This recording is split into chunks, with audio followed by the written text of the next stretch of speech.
Nag-iinspeksyon na ang MMDA sa mga bus terminal bago pa dumami ang mga lumuluwas para sa Semana Santa. Para sa update, magbabalita live mula sa Parañaque Integrated Terminal Exchange, si Gerard de la Peña. Gerard, kumusta ang sitwasyon dyan?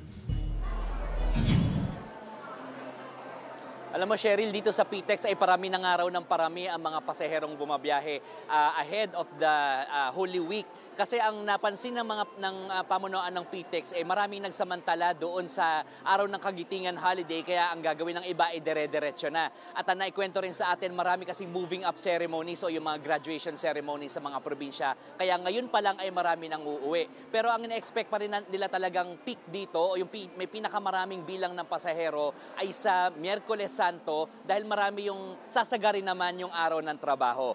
Ine-expect nila ngayong araw na ito ay papalo ng around 160 hanggang 170,000 ang bilang ng mga pasahero. Higit na mataas yan kumpara sa normal average daily volume dito na nasa 140 hanggang 150,000. Cheryl. Kanina nag-ikot ang MMDA sa iba pang bus terminals. Kumusta? Cheryl, dalawang bus terminals ang inikutan ng mga kawani ng MMDA kaninang umaga doon sa bandang Cubao. At maayos naman daw, napansin lang ni MMDA Chairman Don Artes, parang kulang doon sa waiting area. Kaya humiling siya doon sa bus company na provide ng mga tents para sisilma naman yung mga pasahero, yung mga babiyahe sa Central Luzon, lalo't ngayon ay napakainit ng panahon.